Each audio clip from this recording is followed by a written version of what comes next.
此酒。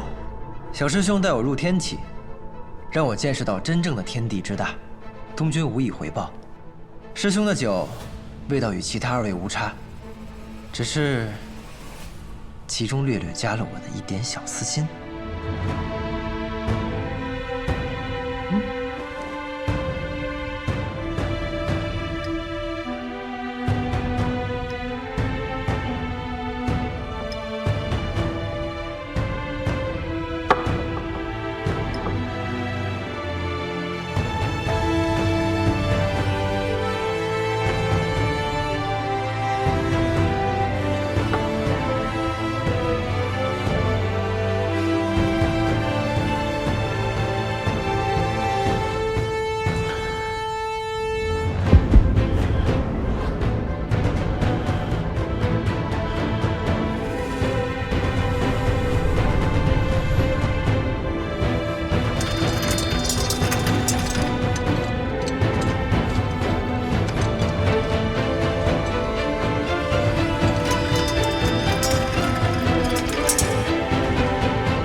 老七的头顶怎么在冒热气啊？那不是热气，是真气啊！真气啊！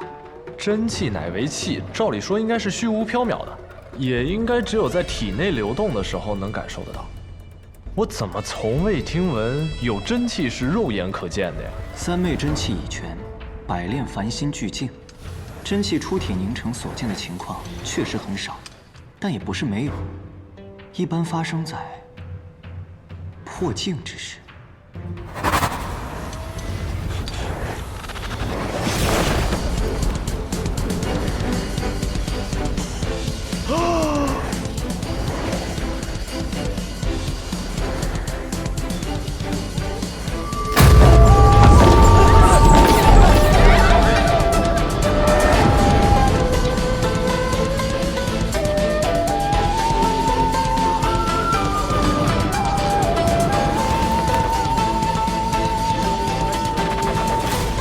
破镜来，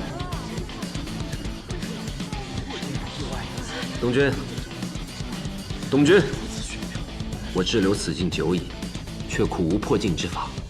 你的酒，助我。多谢。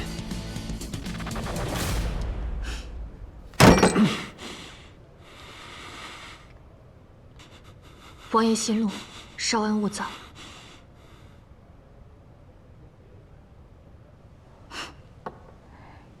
能品人间百味又如何？不如仙宫遨游一瞬。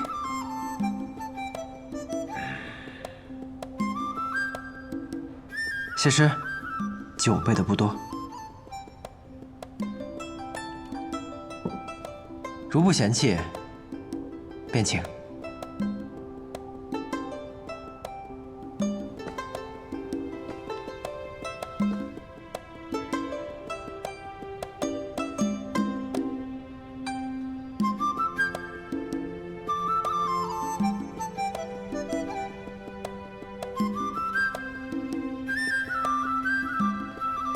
敢问公子师承何人？家师姓古。原来如此，原来如此。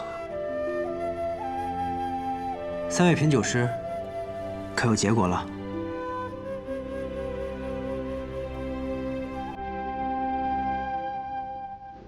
本场比试，百里公子获胜。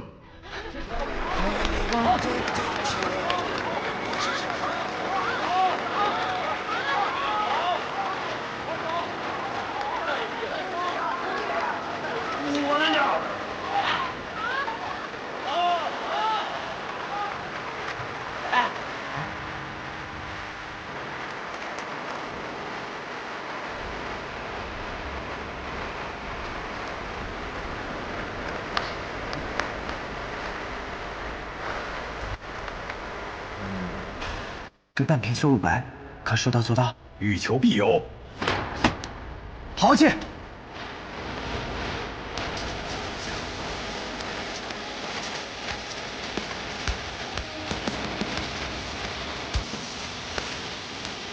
果然是人间绝品，紧致大块。喂，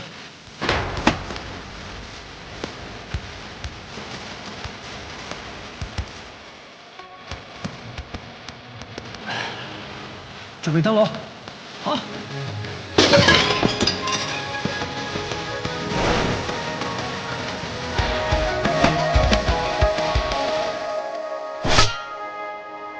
恭送。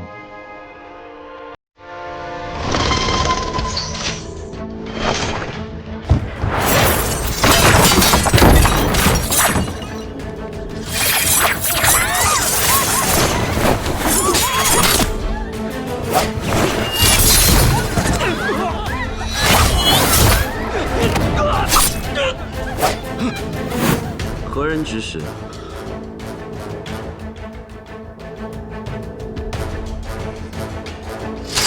有刺客，保护王爷！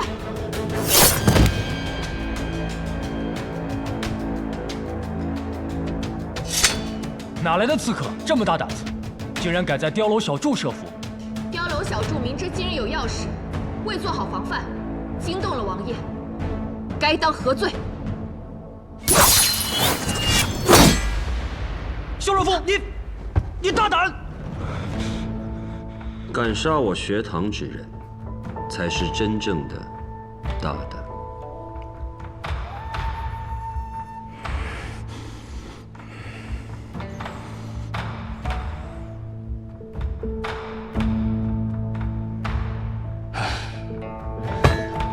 看来我还得好好练练功夫。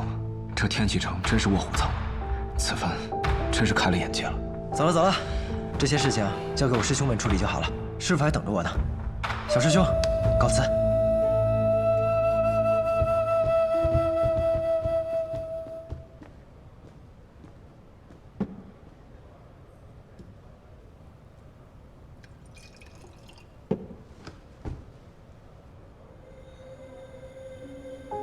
师傅，我不必告辞了，去吧。可是我，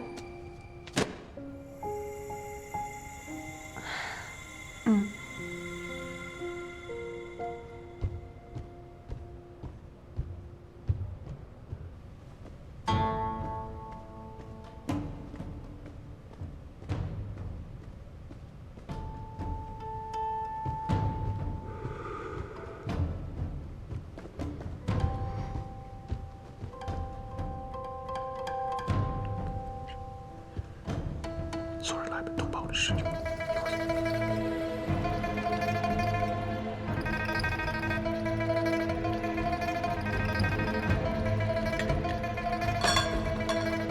废物！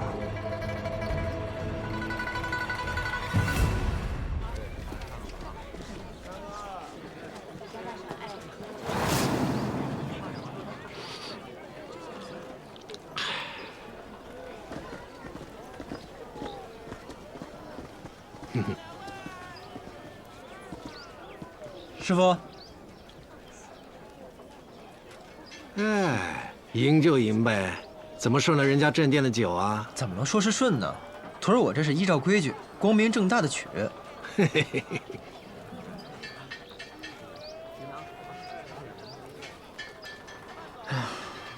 没想到这么快就要离开天启了。哎，这世上从来没有离开这两个字，有的只是重新出发。好了，上车了，该走了。你们今夜真的就这么走了？怎么？你不同我们一起走吗？我就不去了。我此次来天启是帮人取东西的。天涯迢迢，后会有期。好吧。上次离别之时，我送你的酒壶还在吗？当然。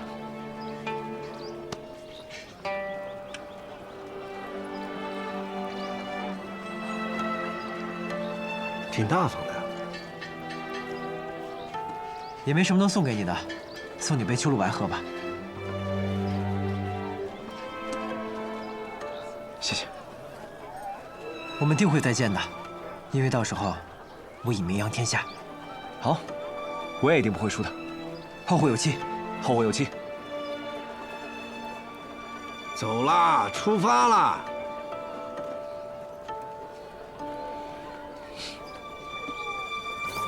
小香仙，走了。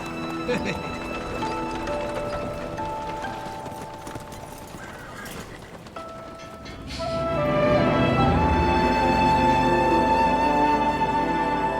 天涯迢迢，后会有期。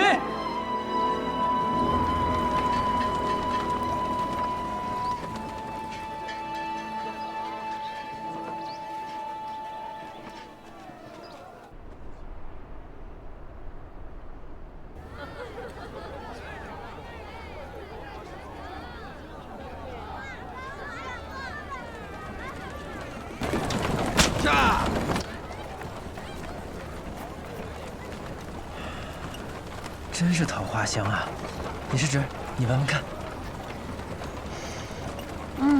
不错。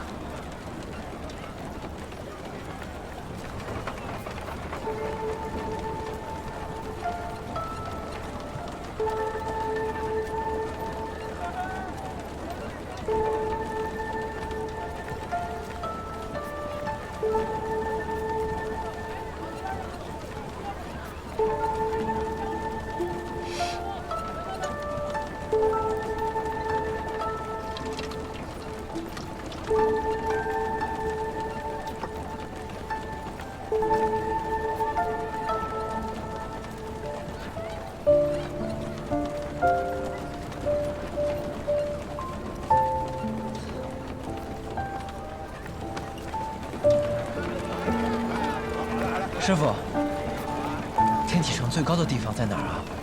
教坊32阁，仙人指路台。行，就去那儿。遵命，小徒弟。呀！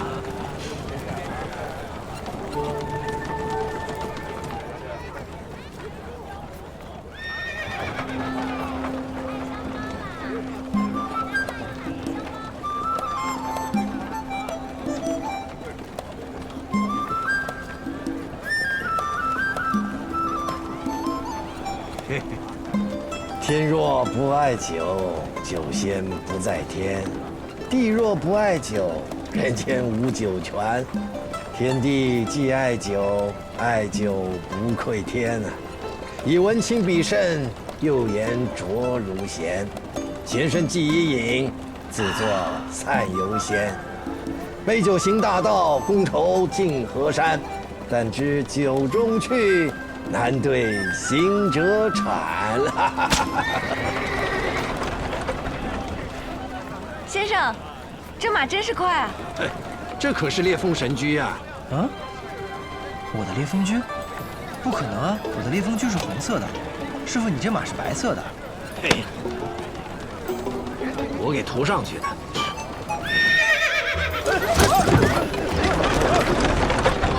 师傅，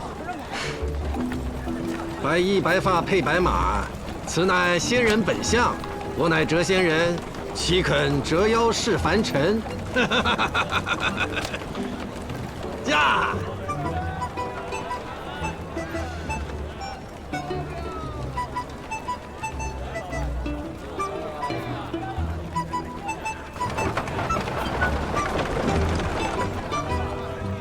先生这风采，果然还是如此令人神往。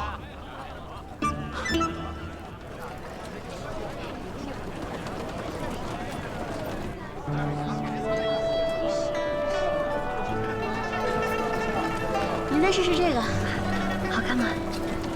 好看。累不累啊？不累。瞧你这哈！谢谢娘子。爷爷，慢点跑。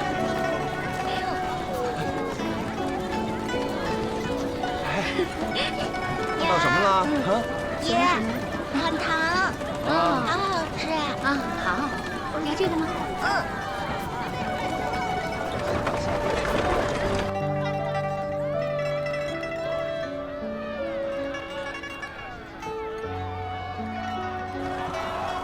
原来这才是北里的天启城。极尽人间荣耀与繁华的天下第一城。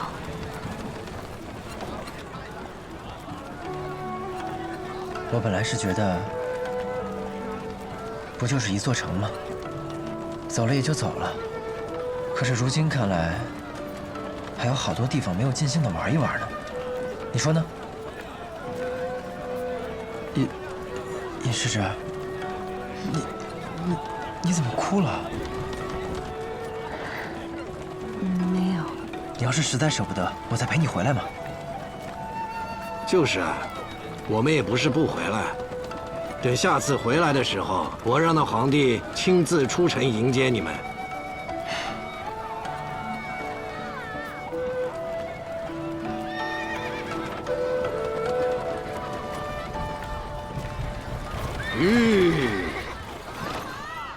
东君到了，你看，那儿就是仙人指路台。每到重大节日之时，都会挂上萧氏家族的神鸟大风旗，风吹起扬，即可破天呐。那便是天启城最高的地方。你们等我一下。哎。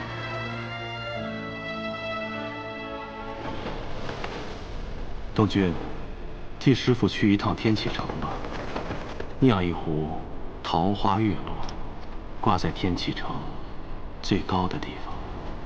师傅，我来了，但也到该走的时候了。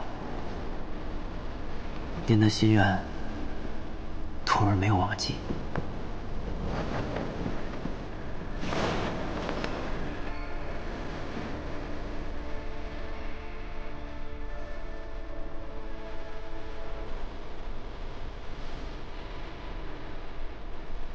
顾晨啊，顾晨，还记得呢？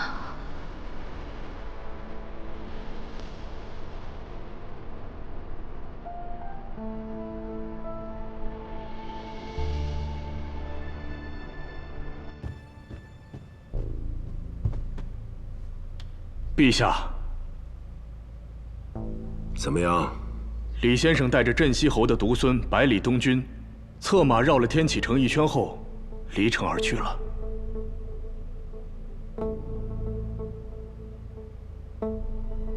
还有吗？山前书院院监陈如到访稷下学堂，称自己为新任祭酒。官员任配乃朝廷重视，哪有自封为官的？还有呢？回陛下，没有了。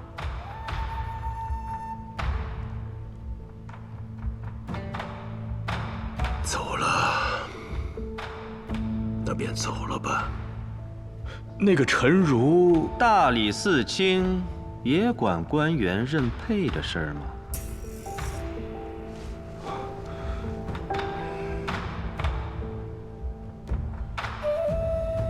不，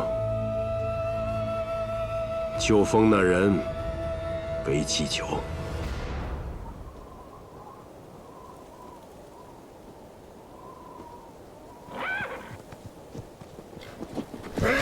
驾！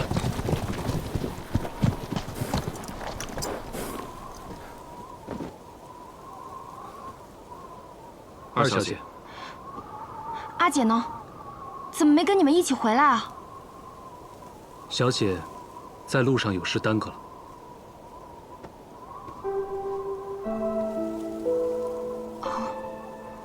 我听吴相使说，你们找到天生五脉了，但把他给放了。百里东君乃镇西侯府的小公子，贸然抓他，本就冒险。更何况，他现在已拜入李先生的门下，所以……原来他叫百里东君啊！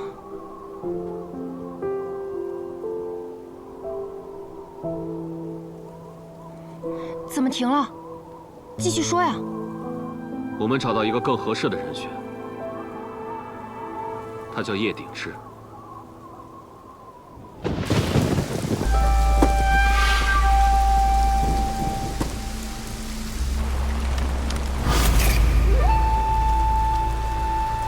你离开男爵这么多年，发生了很多事，想必你也知道吧？师父，被女道仙燕灵霞所败，男爵第一高手之位易主。很多人传您已经死了，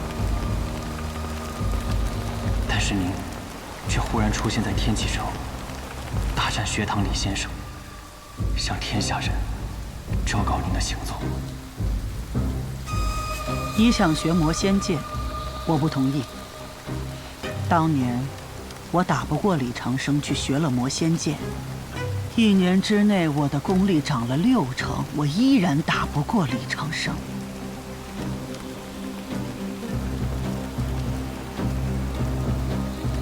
你想比我强，就不要走我这条老路。师父。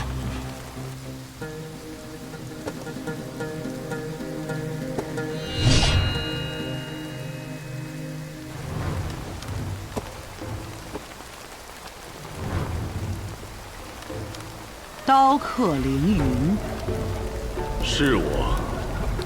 据说与燕灵霞一战之后，境界大跌。那是一跌千里啊！那你此番回来，是回到当年的境界了吗？就算回到当年的境界，也不过是再求一败罢了。久仰剑仙大名，今日我凌云也想求得一战。若赢，则在与剑仙与燕灵霞一战，重夺男爵第1之位。若败了呢？冤死！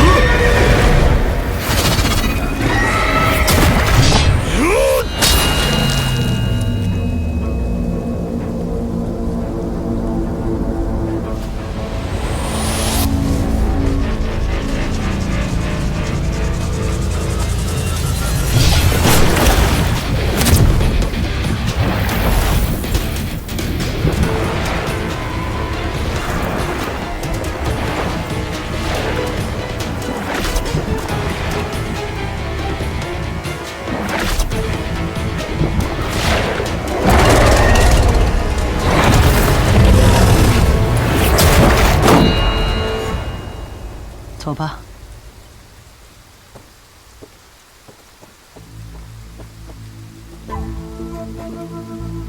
徒弟，刚才那一剑，你学会了吗？我看清了9分，不差。为师用毕生修为凝入了13剑，但这一路会有不少这样的人前来挑战。每次我只出1剑，你可都要看好了。好。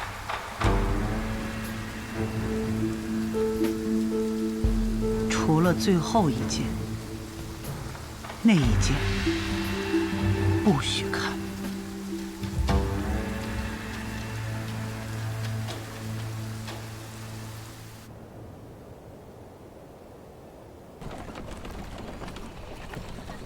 师傅，你说我那如仙师傅，为什么让我酿那样一瓶酒，还挂在天启城最高的位置？我都没来得及问他。你去问他呀，问我，我哪知道呀？啊？你不知道啊？嘿嘿，骗你的！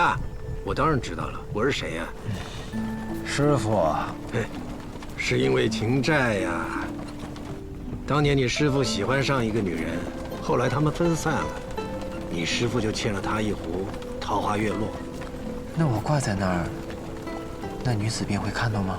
会的，因为那位女子就是天启城教坊32阁的主人。当年你师父答应他，说等他酿好了桃花月落，会亲自提着这壶酒来找他，而且还会娶她呢。但如果他没来，或者是让其他人提着这壶酒挂在那仙人指路台上，那就表示他已经死了，不必再等。教坊主人等了他好多年，期待有那么一天你师父会出现，并且娶她为妻。但是若干年过去了，你师父并没有出现。也许是等得太久了，他所求的，就是希望这壶酒不要出现在那高台之上。那这样，他就会知道他爱的人已经死了。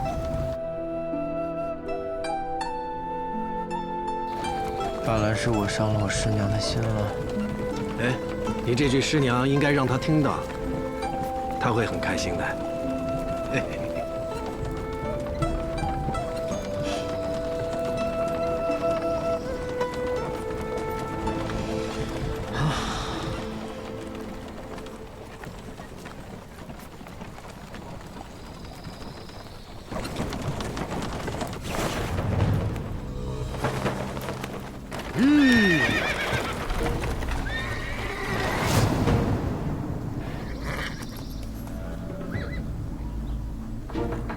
是你？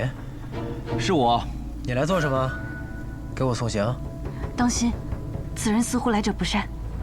季若风，你比我想象的要聪明，也更执拗。我想知道一个答案，所以今日我定要来这里弄个明白。或许先生可以直接告诉我这个答案。你想要答案，我这里没有。你再废话，我就揍你。季若风，虽说你教过我几日武功，但恩情归恩情。若是你执意要拦我们，就不要怪我不客气。谁敢拦学堂李先生的路啊？除非学堂李先生现在已经没了武功。你说什么胡话？怎么说呢？要从先生突然离开天启城说起。这有什么好奇怪的？世人皆知我李长生自由自意，率性而为，想离开，便也就离开了。真的只是率性而为吗？先生曾言与诗仙同游，一剑震天。可诗仙已经作古100余年，为何先生还在啊？还真有傻孩子信我这话。100年来，所出剑仙不知凡几，可为何先生偏偏独爱诗仙一人？是诗仙足够传奇吗？可难道李长生就不够传奇吗？需要杜撰一些仙气缥缈的故事来为这3个字增加传奇色彩。而倘若李长生和诗仙有救之事并非杜撰，那李长生究竟活了多久？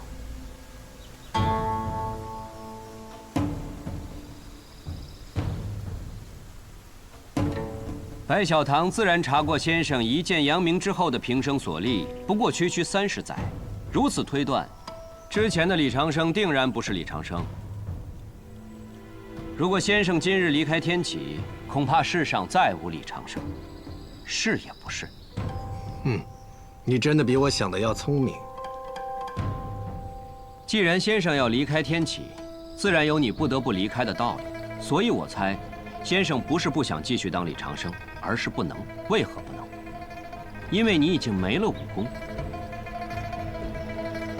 先生，现在愿意告诉我答案了吗？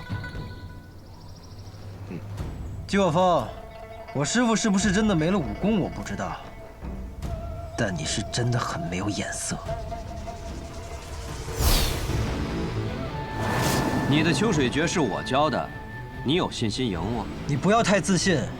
如今我的师父可是李长生，况且我的西楚剑歌可是如仙教的。你就不怕大好前途毁在这儿？姬堂主说笑了，我的大好前途坐在我身后呢。若是我让了，才是真的毁了。小师弟总是能妙语连珠啊！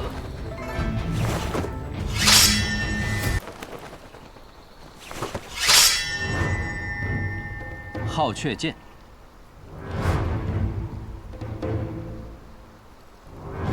我能见到消失的传国剑法列国吗？怕是不会了。练国剑法他练得不好，我自己倒有一套剑法叫天下第2，是我当年自创的。那时候我想的是，我自称第2，谁人敢称第1呢？不过这一套剑法他也学不会，一怒之下回去自己创套天下第3。没错，天下第3。所谓天下剑法，学堂李先生之后便是我，所以剑名天下第3。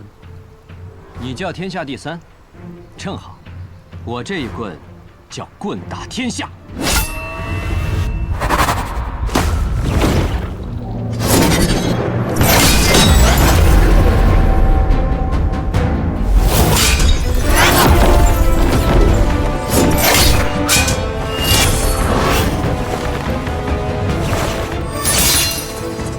不过是排名第8的剑，又怎么比得上无极棍呢？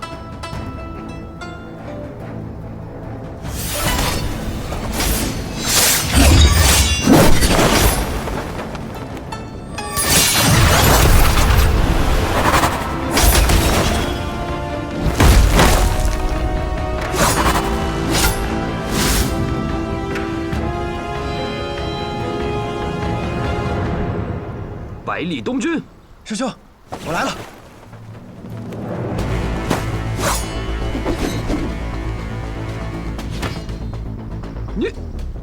你怎么过来了？师兄，你大喊一声我的名字，难道不是叫我过来助阵的吗？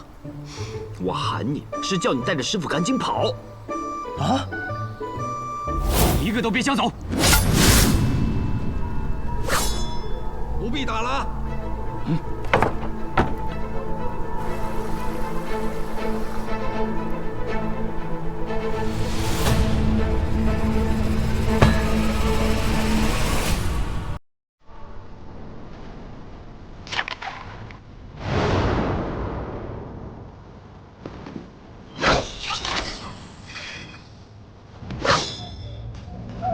30岁以下者，你可称无敌；30岁以上者，胜你者不过10人，能杀你者至多3人。这3人中一定有我，但我不杀你。我告诉你你要的答案，但今日之后，我这位姓萧的徒弟，天启城的琅琊王，以后他要做的事，你得帮他。大河之水天上来。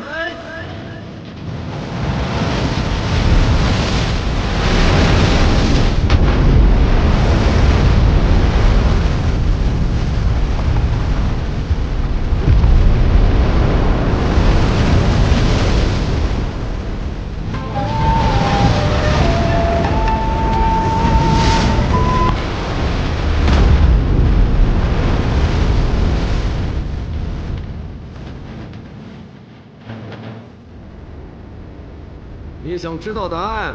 好，我就告诉你答案。纵横江湖30载，以邪堂之名震慑天下者是我。60年前冷暖双剑，一战大胜名剑山庄魏长树，人称昆仑剑仙者是我。90年前一身不衣，一柄残剑斩断魔教之祸者是我。120年前与诗仙同饮同眠同创施剑绝者，还是我。还有你最想知道的，150年前凭一己之力创下白小堂者，那是最早的我。仙人扶我顶，结发寿长生。我如今180多岁了，是你的老祖宗。你对你祖宗用棍，放肆！竟然真的有如此之事。你都已经猜到大半，又何必要求这个答案呢？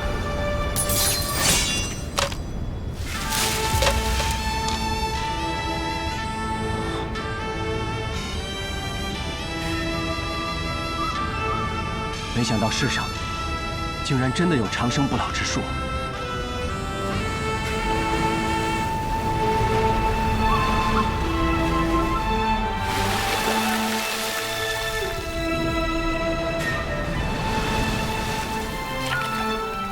世上哪有什么真正的长生不老啊？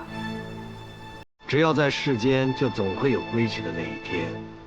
是我被困在这人间太久了。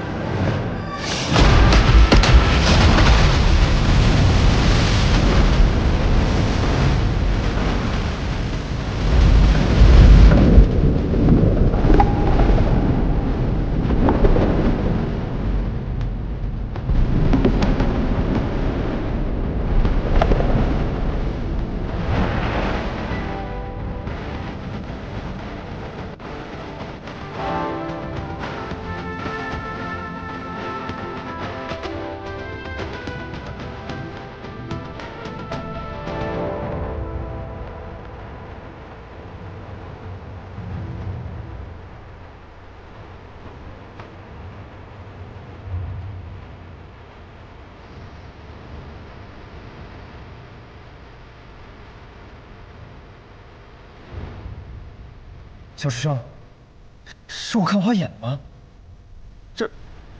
这是我们师傅？他怎么变得和我一样年轻啊？师傅他真是人如其名啊，长生不老。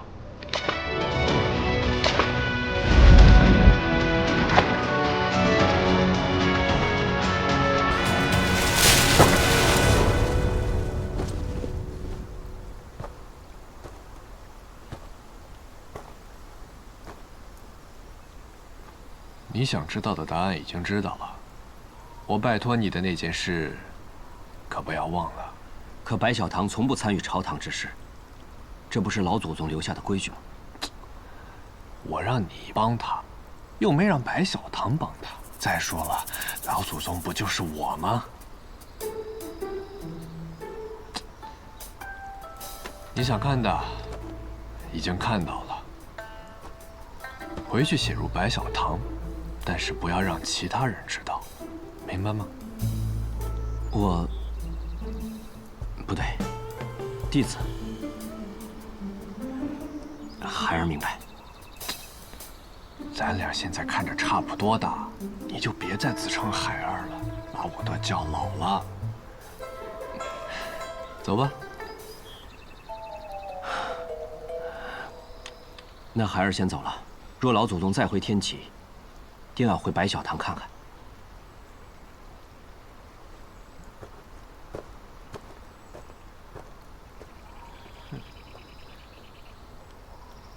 小乳芳，弟子在。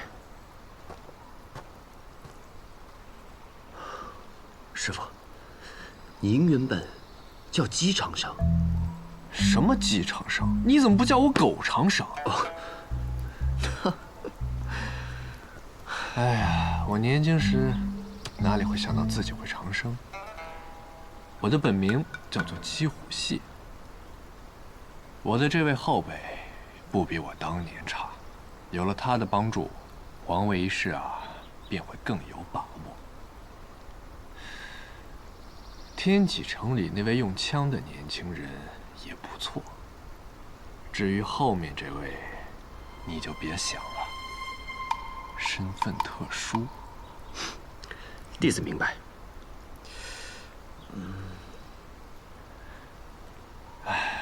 行了，你也走吧。我要去一个地方，到时候会写信给你。倘若你愿意，可以一同前去。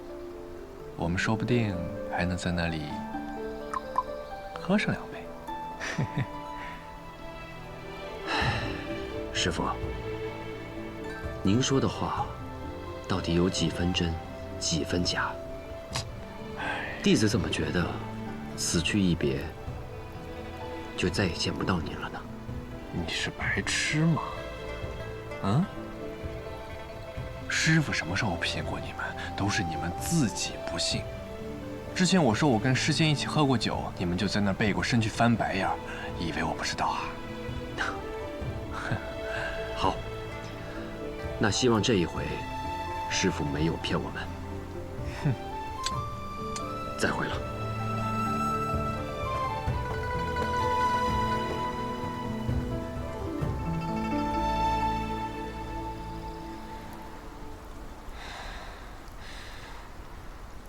百里东君，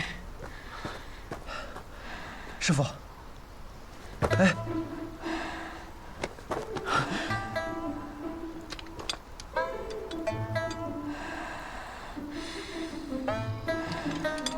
哎，师傅你别动了，你别动。哦。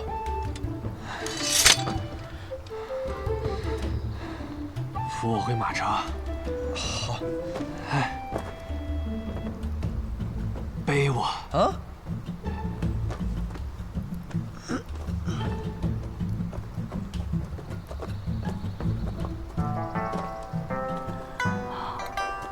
百里师叔，李先生他怎么变年轻了？先回马车上吧。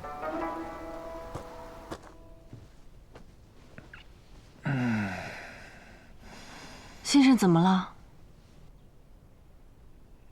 姬若风猜的没错，我现在确实功力快尽失了，只可惜他来早了一步，没有见到这难得一见的场面。这天下第一的李先生，现在就连你也能轻易的一剑杀了。这究竟是怎么一回事啊？怎么一回事儿？以后你就会知道。你们也不用担心，我只是有些虚弱，不是要死。我呀，只想好好的睡一觉。哎，师傅，你不能睡啊，睡了就醒不过来了。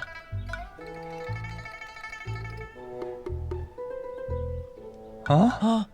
哎呦，我真的只想好好的睡一觉。师傅，你相信我，绝对不能睡。相信我，又不是第一回了。啊！你就驾着车尽管往西走，天亮的时候我就醒了。哎呦，行行好。师傅，师傅，哎，你们听说了吗？羽生魔带着他那个徒弟走了小半个男爵。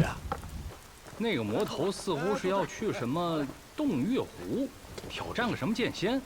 听说好多武功高强之人都去了。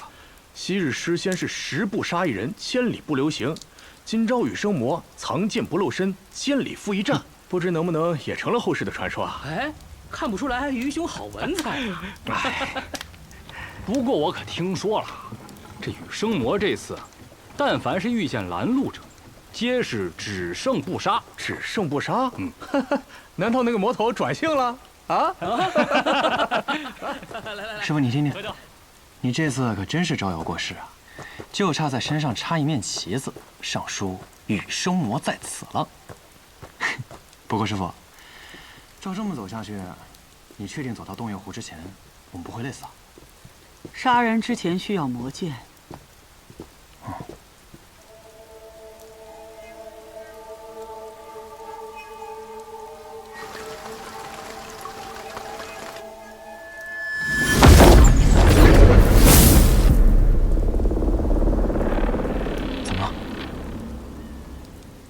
陈老头，羽狂徒啊！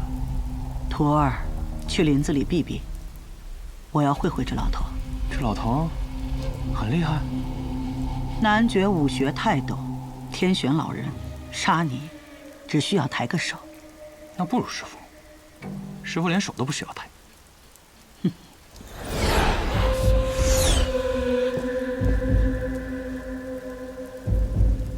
羽狂徒，咱们也有整整7年未见了吧？你是武学泰斗，我是魔头剑仙，见面无非是打架，不见也罢。听老朽一句劝，回头吧。你是什么东西？你有什么资格来劝我？李长生会听你的劝吗？我连李长生都敢打，你有什么资格在我面前说劝？你这一路只胜不杀，借水为剑，借花为剑，借叶为剑，就是从未拔剑。你是在蓄养剑气吧？剑气养足，杀意养够，再出一剑，就是惊天海地了。你是不是觉得自己很聪明？别人都看不透，你都能看得透。如果我对你出手，你保证不需要拔出你的旋风剑吗？若是拔剑，那你这一路辛辛苦苦蓄养的剑气，可就泄了。你这个老东西，活了这么久，倒是没有白活。北离这些年，仗着有个李先生，始终压男爵一头。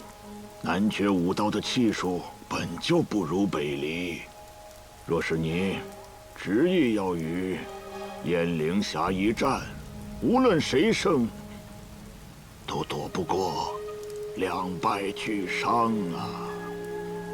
男爵武道危矣，所以你再听老朽一句劝，回头吧。拿男爵来压我，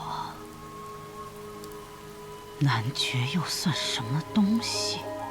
谁拦我，我就杀谁。你若动手，我就拔剑。我若是拔剑，你一定会死。怎么？怕了？不要以为一把年纪就有资格站在高处跟我讲道理。像你这样的人，早就该活不过今日了。你这是要一意孤行了？就为了这个第一高手的名头？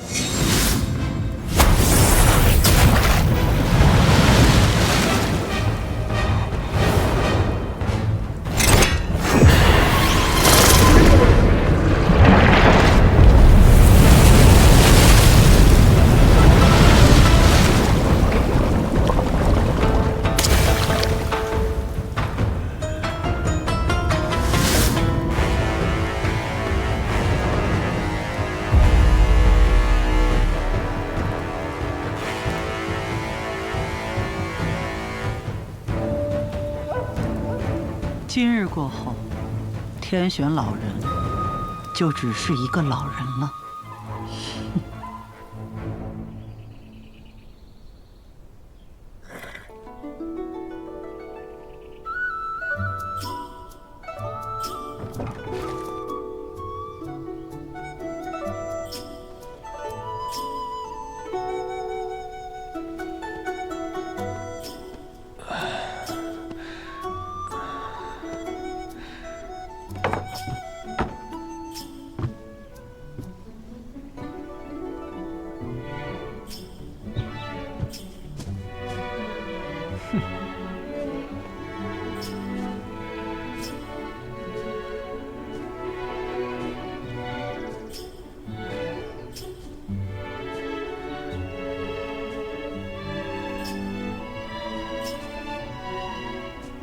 先生早。哎，早。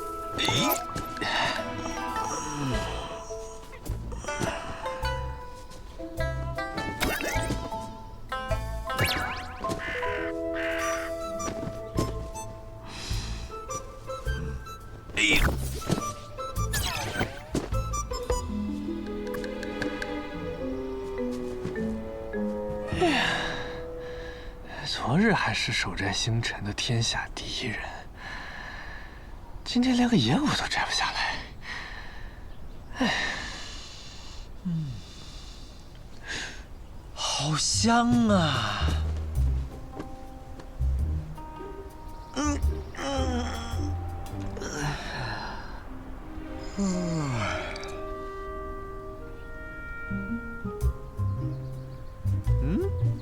师傅，你醒了？哦，在练功啊？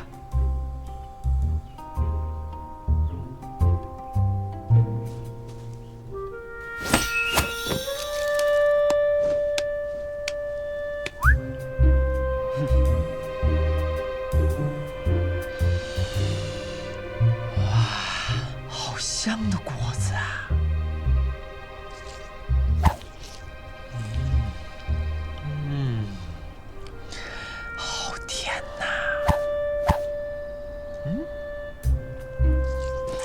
百里师叔，你干嘛呢？吃果子呀。啊，吃饭了。吃饭了，师傅。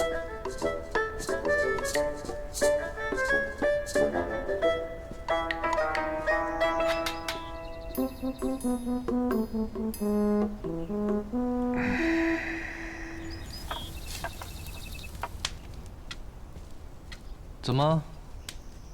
师傅不在，自己吃独食啊？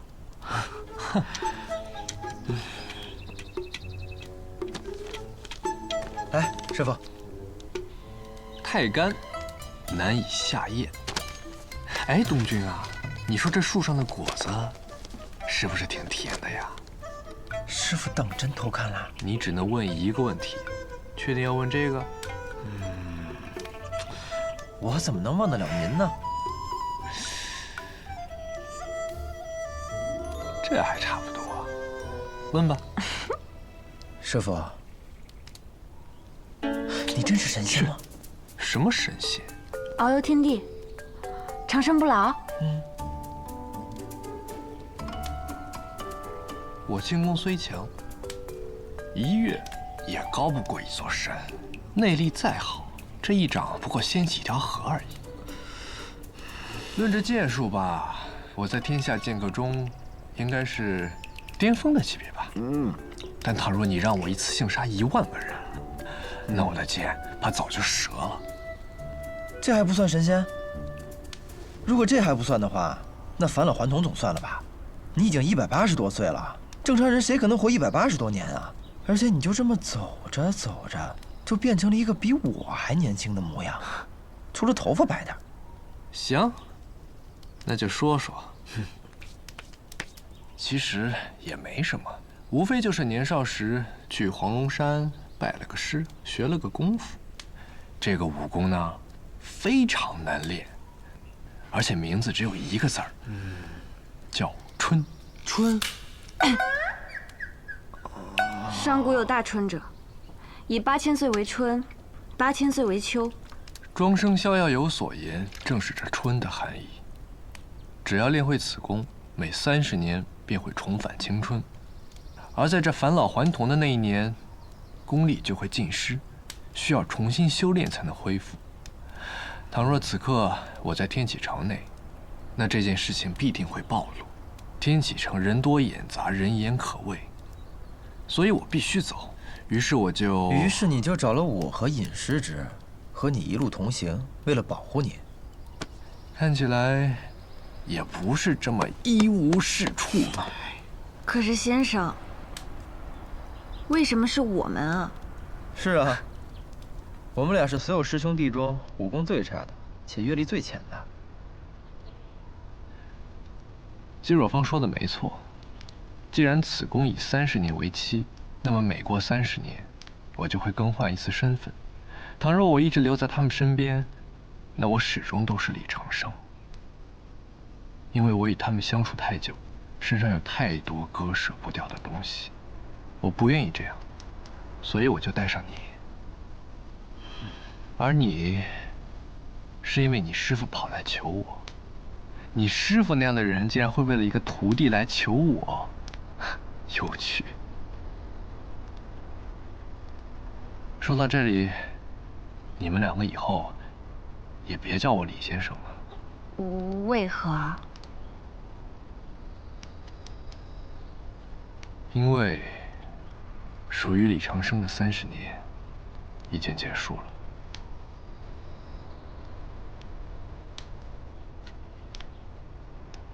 哎，你们说，下一世我取个什么名字好呢？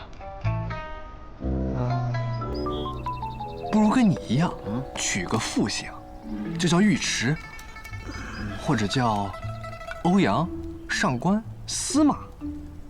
司马，南宫。什么？我只是觉得这个姓很适合现在的先生。南宫，好，南宫。那叫什么名呢？李先生虽然执掌学堂，但是他根本就不像个书生，行事作风非常狂。我这一世要当个儒雅的书生，就如同这春水一般荡漾，如同春水一般温和。春水，春水，南宫春水。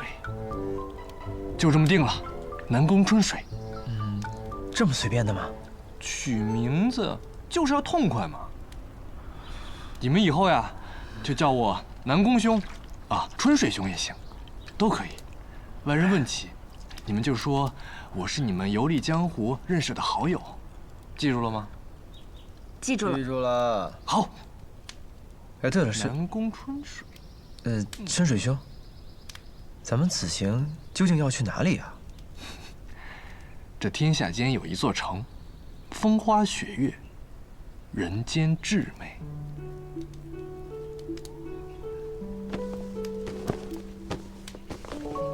这里，雪月城。雪月城。没错，下观风，上观花，苍山雪，洱海月。想要进入这雪月城，就要先闯过一座登天阁。登天阁外皆是凡尘，只有真正登上了那天，才能见识到真正的雪月风华。此去千里，正好可以一行观尽天下。春水兄，真有雪月城这个地方吗？该不会是你瞎诌出来的吧？我怎么从来没有听说过？你没听过的事儿可多了。天下之大，无奇不有。就连北离的皇帝都不知道这天底下的庙城究竟有几座，更何况是你。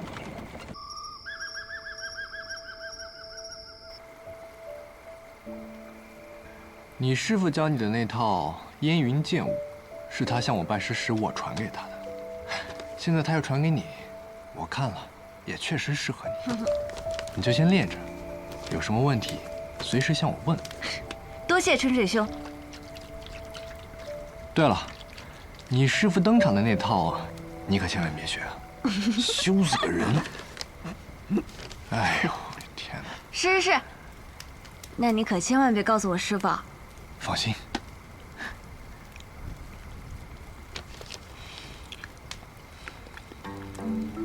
至于你吧，我什么呀？你该不会还想教我武功吧？就凭你现在？现在我武功暂时是废了，但是功法可都在我脑子里。你再看看你，有着绝世的内功、绝世的剑术，还有这副经药酒打造的药修之体。但你怎么还是那么弱呢？嘿，要教我你就教啊，可不带这么损人的。你想想啊，如果有一个人，他不会走路，但他却学会了飞，那他能飞多高？飞多远呢？哎呀，拿着，什么呀？绝世武功秘籍。袖剑19式。公子你好眼光，这是我们这儿销量最高的剑谱。多少钱啊？3文一本，童叟无欺。袖剑19式，你确定这是绝世武功秘籍？这不是3文钱一本的地摊货吗？以前我有一个朋友，就只会这一本3文钱一本的地摊货。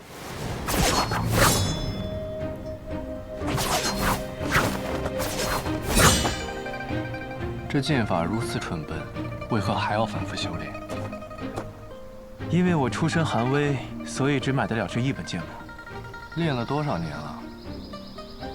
我5岁开始练剑，至今已有17年了。但是我要告诉你，即便是最普通的剑法，只要练上1000次、10000次，也能领悟其中的奥妙。所谓聚沙成塔，滴水石穿。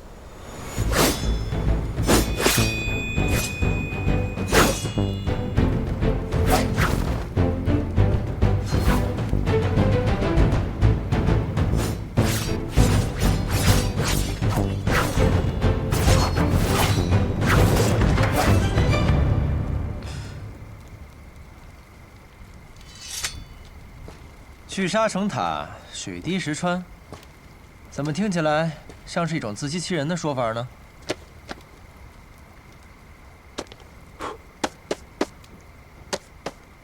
哎，对了，后来他怎么样了？一定是一辈子籍籍无名吧？寂寂无名。我的那位朋友正是在这本最普通的剑法的基础上，创立了一套绝世的剑法。剑法名列国。列国？列国不是小师兄的家传剑法吗？正是。我的那位朋友，就是当年手握天下第一剑天斩，号令千军万马攻占旧都，并创立了万世伟业的北离开国皇帝天武帝萧绎。这故事该不会是你编的吧？信不信由你喽。先生是想通过这件事情告诉你，你的西楚剑歌固然高妙，但在江湖上不缺高妙的剑法，反而因为它太过精妙，很多时候难以施展。你缺的是如何把这袖剑19式练成西楚剑歌。剑在你手中，即便是最普通的剑法，也可以舞出最绝妙的风姿。不错，不错。袖剑19式，好好练吧。